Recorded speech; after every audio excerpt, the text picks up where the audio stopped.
This is Time Architect's ChronoGenesis, Book I, The Awakening of Echoes, written and produced by VL Azimuth. Chapter 1.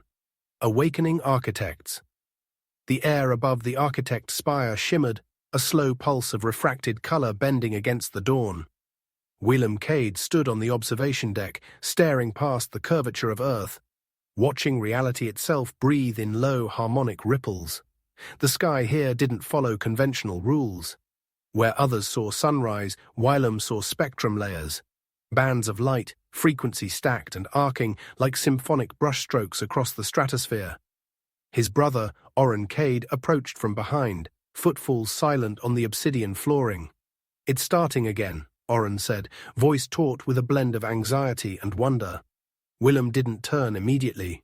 He traced the expanding pulse on the horizon, where gravity distorted like a breath held too long. "Third ripple this week," Wilum murmured. "Amplitude is increasing. Even the lower atmospheric strata are feeling it." Orran stood beside him now, shoulders tense. The Codex warned this would happen. The harmonic grid can't hold much longer without a new anchor point. Silence stretched between them. Beneath the spire, the resonant core vibrated with unseen urgency. Somewhere in its labyrinthine chambers, relics older than memory waited, locked in crystalline stasis. The 9 echo relics, symbols of what humanity once was and what it might become again. Wilum broke the silence. "Has Voxarion confirmed?" Orran nodded grimly. "The Pathkeeper is already aligning the bridge coordinates. Thoth will appear tonight." The name carried weight. Thoth, the eternal messenger, also called Voxarion. He moved between dimensions like a living thought, speaking for the unknown. He had been silent for 3 centuries. Wilum pulled his coat tighter against the breeze. Even here, so high above the ground, the air seemed thinner. The fabric of reality stretched with each approaching surge. Below the spire, the resonant assembly. In the council chamber beneath the observation deck, 12 architects convened around a circular table of woven light and matter. Each represented a sector of Earth's surviving knowledge disciplines: temporal engineering, sonic harmonics, memory science, ethical design, theological integration. Valen Hersh, the youngest architect, paced along the perimeter, fingers dancing over a holographic control slate. "This isn't just a distortion anomaly," Valen said, projecting field data into the air. "Nullum influence is rising again. We've intercepted pattern interference in 3 sectors: Oceania Drift, Helios Arc, and Central Dominion." Solon Careth, the Council's ethical adjudicator, folded his hands. "And what of public perception?" Aaron Vey, keeper of the Mnemos engine, spoke next. "They feel it, even if they can't name it. Dreams are shifting. Memories are cross-bleeding." Wilum and Orran entered. The table brightened in response to their harmonic signatures. Wilum addressed the group. "Tonight Thoth returns. Prepare the chambers. Activate all Echo Relic observation nodes. No one leaves the spire perimeter until the convergence ends." A murmur of tension swept the council. Later that night, the arrival of Voxarion. As twilight fell, the top of the architect's spire dimmed, its outer plates folding back to reveal the open sky. The harmonic field spiked, readings leaping off every scale. A column of compressed light appeared mid-air, spiraling downward like a sentient beam. Colors that didn't exist in the known spectrum unfurled: ultraviolet harmonics, subsonic echoes, geometric chords vibrating on quantum wavelengths, and from within it, Voxarion. Voxarion stood 7 feet tall, cloaked in layers of iridescent energy. His face seemed to phase between human and something else, entirely a shifting mosaic of possibility. His voice carried inside every mind at once, bypassing language. Each listener heard him in their first learned tongue. The architects must wake. The timeline fractures. Nullum approaches the root layer. The echo war stirs again. The air quivered. Every relic chamber within the spire responded, flickering, humming, readying. Wilum stepped forward. "What must we do?" Thoth extended a single hand, palm opening to reveal a flickering lattice of 9 points and 1 missing slot at the center. "Find the lost echo. Reassemble the relics. Rewrite the end before it begins. The chamber darkened, and the chapter closed with a pulse of sound so low it wasn't heard, only felt. End of Chapter 1.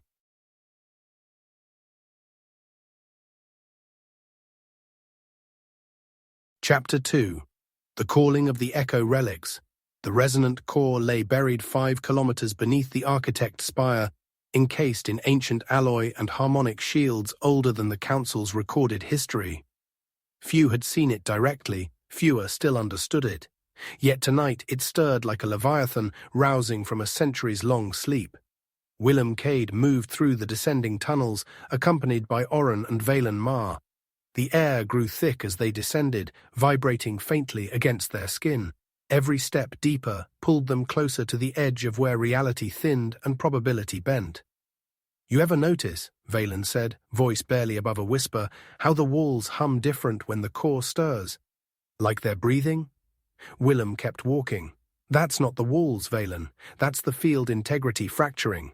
The grid's losing containment." They entered the lower access chamber, a vast space hollowed out from planetary bedrock, its surfaces lined with fractal resonance conductors. The air shimmered with suspended micro-dust, each particle charged and restless.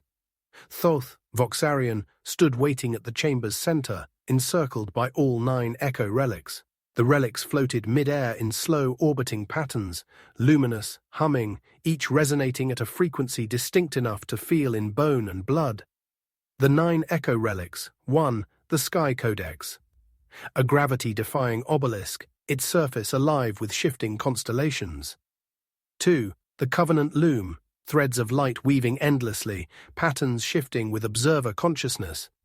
3. The Aeonic Coil, a toroidal loop where time visibly folds in on itself.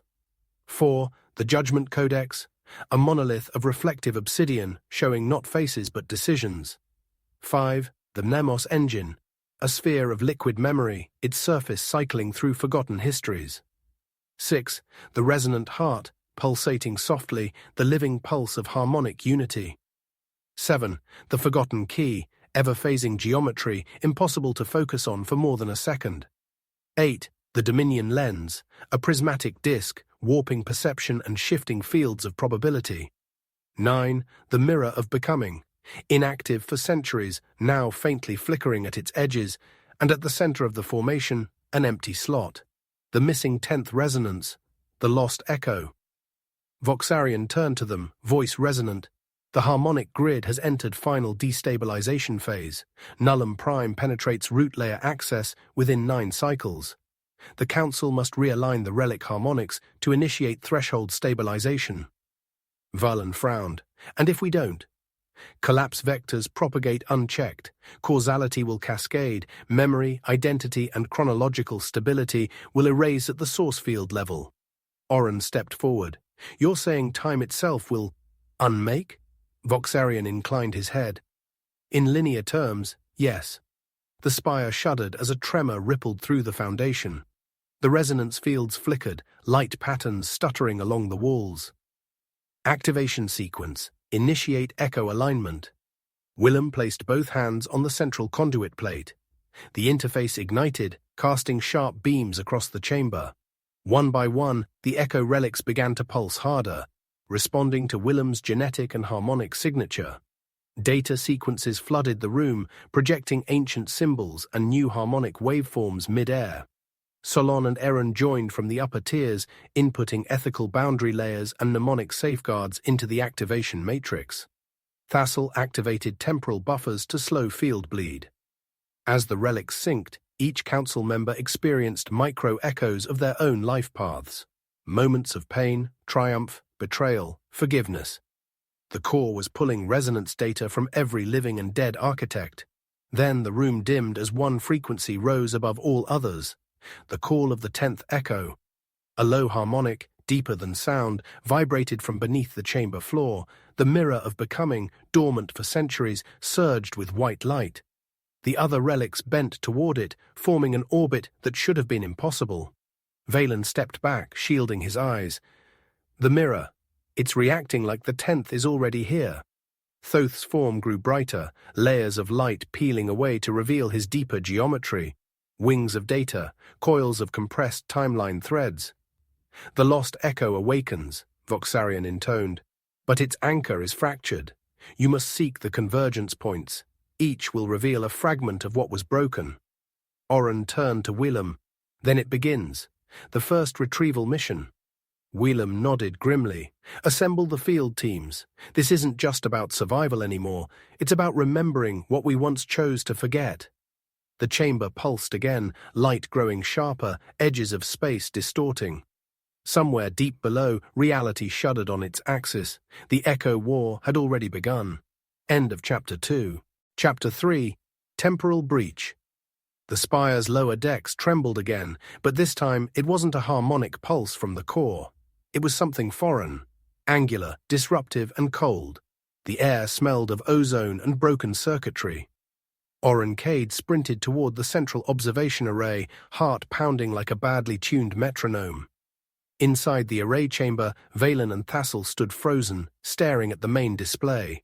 The hollow grid, usually a swirling blend of harmonic and spatial analytics, now bled grey across its surface. A fracture, not in the data feed, in time itself. Valen's voice cracked first. It's a Type 4 causality shear. It's manifesting inside layer delta. We haven't seen one since the Mercury collapse. Orran leaned in, watching the spiral signature widen across the display. Where does it anchor? Thassel answered quietly, fingers ghosting over the interface. Origin point, New Helios District, timeline 17 beta. Wilum entered just as the words left Thassel's mouth. His gaze hardened. 17 beta? That's a protected temporal strand. No civilian population should exist there. Valen magnified the anomaly. Streets appeared, cracked and frozen mid-motion. Cars hung mid-air, caught between seconds. People stood, trapped mid-sentence, their words fracturing into light particles. Eron Vey, rushing in from Nemos Control, swore under his breath. Memetic bleed confirmed. Memory echoes from alternate timelines are surfacing inside the breach. Thoth materialized a second later, emerging through a compression wave of folded geometry. The chamber's lights dimmed in deference. Nullum interference. They've planted a temporal anchor inside 17 beta. If left unchecked, the breach will propagate backward through the memory grid. Wilum cursed under his breath. Which means, if the fracture spreads, your world forgets itself. Emergency field deployment. Operation Temporal Seal. The Council acted quickly. Orran led the field team, with Valen on temporal stabilization, Eron on memory filtration, and Thassel managing the causality dampeners. Wilum remained behind to coordinate from the spire. Equipped with temporal phase suits and resonance stabilizers, the team entered the initiationary chamber. As the gateway opened, the air turned dense. The sensation of stepping into 17 beta felt like walking through thick, magnetic syrup. Everything was off. Streets twisted at impossible angles, entire city blocks inverted, looping like Mobius strips of broken architecture. Frozen citizens flickered between versions of themselves, older, younger, alternate histories bleeding through skin and bone. Eron winced as a child near him shifted from 8 years old to elderly and back again in milliseconds. We're running out of temporal elasticity, he said. The longer we stay, the harder it'll be to extract. At the breach epicenter stood a Nullum construct, a tower-like device pulsing with dark harmonics. Black cables extended like roots into the surrounding fabric of space-time. Orran lifted his phase rifle. We neutralize the anchor, then resuture the field, quick and clean. Thassel keyed the stabilizers. The air shimmered. Orran's team advanced. Engagement with Eidolon Verus. The first encounter. As they approached the Nullum Tower, a shape detached from the distortion field. A figure stepped forward, humanoid but wrong in every possible way. Its surface rippled like liquid mercury, reflecting 1,000 shifting faces, versions of Orran, Valen, even Wilum, each face frozen mid-regret. Eron whispered, That's an Eidolon." Orran tightened his grip on his weapon. "And not just any Eidolon, this one knows us."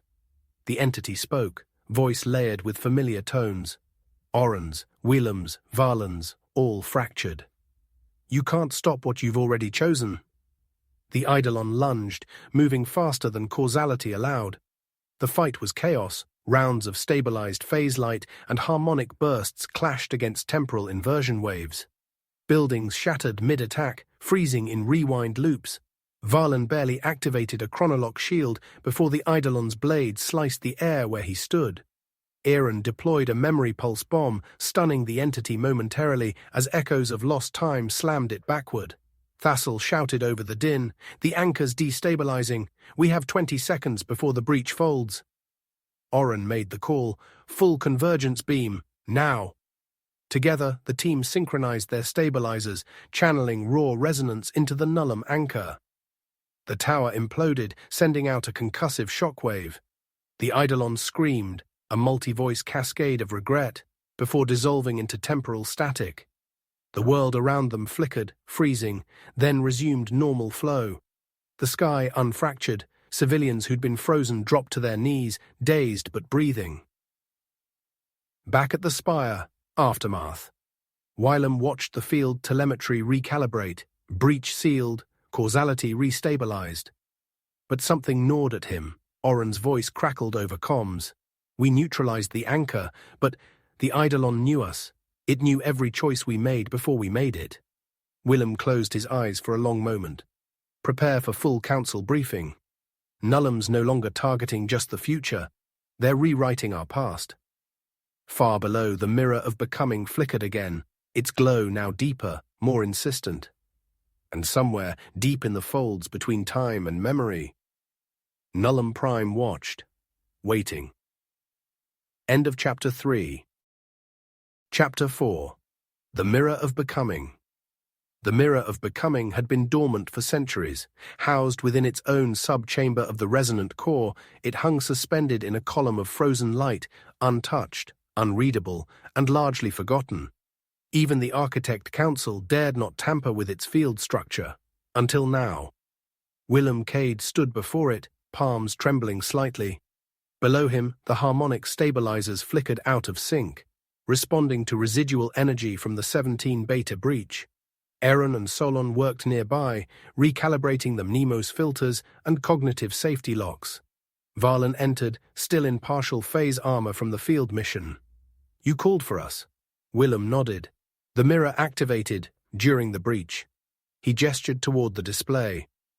On the primary console, a harmonic waveform looped endlessly, distorted at its center, as though reality itself had hiccuped. "The mirror never activates without external stimulus," Orran added, his voice low. And this time, the stimulus was choice. Orran's decision to hold the Eidolon, to risk collapse instead of retreat. That choice created a new echo vector. Solon stepped forward, brows furrowed in concern. "If the mirror responded to that, then we're entering causality drift on a scale we haven't modeled." Wilum exhaled slowly. "We're going in." Valen blinked. "You mean into the mirror?" Wilum nodded. "If it's waking, then something inside it is calling us, and I'll be damned if I let Nullum get there first." Mirror chamber. Internal access protocols. Preparation took hours. Orran and Thassel worked side by side, integrating temporal shields, cognitive integrity loops, and resonance anchors. The team donned specialized phase thread suits, layered with mnemonic stabilizers and ethical override triggers. Before entering, Solon administered a final psychological imprint scan, a safeguard to pull them back, should their identities start fracturing mid-dive. Voxarion appeared just as they approached the mirror threshold. His voice folded into their minds without need for speech. "What you see within will not be fixed paths. The mirror reflects not who you are, but every version of who you could have been." Wilum inhaled sharply, then led the team into the mirror. Within the mirror, the unwritten layer. Entering the mirror of becoming felt like drowning in unfinished stories. The world around them twisted into recursive structures, spiral staircases climbing into themselves, doors that opened only to reveal the same room from 1,000 perspectives. Valen gripped his head. Spatial constants are collapsing. Orientation, non-linear. Orran activated a mnemonic tether, anchoring their collective memory threads. A corridor stretched before them, lined with shifting reflections, each wall showing alternate histories. Wilum paused at one frame, himself choosing exile over leadership. Another frame, Orran lost during the Mercury collapse, never returning. Another, Earth cracked and burning under Nullum dominion. Solon pointed down the corridor. There, at the far end, a figure stood, human-shaped but blurred, as though still deciding who they were. The figure turned. For a brief instant, Wilum swore he saw Orran's face, followed by his own. Then Viridia's, then countless strangers. The figure raised its hand. In its palm glowed a small crystalline fragment, pulsing in time with the echo relics. Suddenly, the mirror convulsed. The corridor split into fractal branches, each leading to a different version of the resonant spire, some standing strong, others in ruin. Voxarion's voice sounded within them all. Choose your path carefully. Every step forward locks a layer into place. Every hesitation feeds the Nullum Prime.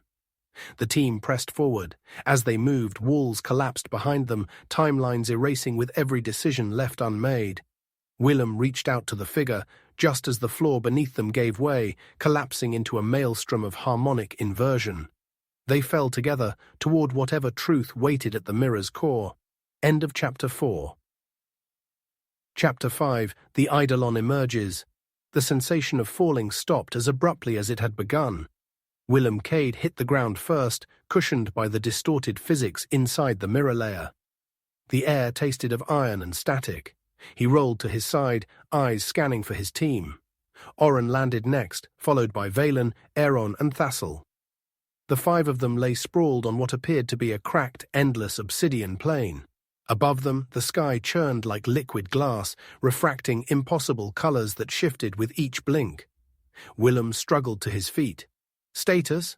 Valen tapped the side of his helmet, accessing his biometrics. Cognitive threads intact. Temporal anchor, holding, but at 63%. This layer is unstable. Orran stood, brushing dust off his phase suit.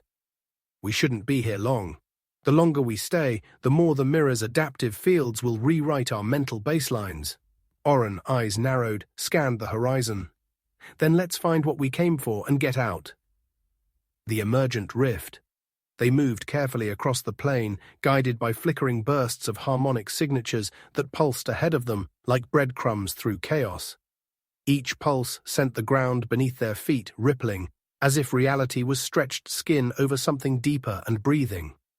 Ahead, the landscape twisted, rising into the form of a tower, jagged and malformed, like architecture born from broken memories. It didn't belong here. No part of it obeyed gravitational law. Floors bent sideways. Walls drifted above the ground. The structure hummed with Nullum frequencies. Orran whispered, "That's not a natural mirror manifestation." Valen nodded grimly. "That's a breach vector. Nullum built that inside the mirror layer." Wilum turned to Orran. "We're not alone here." First contact. The Eidolon. As they approached the tower, the air grew heavier, almost sentient in its hostility. Memories, foreign and intrusive, began to flood their minds. Wilum felt a sudden rush, his first assignment as an architect, failing, losing his father to the Mercury collapse. Except, these weren't his memories. Not exactly. Orran clutched his head. I remember dying here, but that never happened." Valen dropped to one knee, breathing hard. "We're being overwritten." That's when it appeared. From the tower's apex, a humanoid figure began to descend.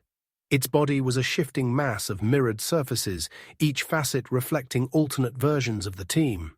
One moment it wore Orran's face, the next Wilum's, then Solon's, then faces none of them recognized. The voice that came from it was a layered chorus, speaking in broken, overlapping patterns. "You dream of choice, but you built me from your refusals." Wilum stepped forward, leveling his resonance rifle. "Eidolon." The figure nodded, as though pleased to be named. Orran activated his harmonic disruptor, but the Eidolon responded first, unleashing a distortion wave that bent time across the field. Orran found himself 5 seconds behind his own body's movements, trapped mid-action as his past and present selves overlapped painfully. Valen fired a phase pulse, slicing through air where the Eidolon stood.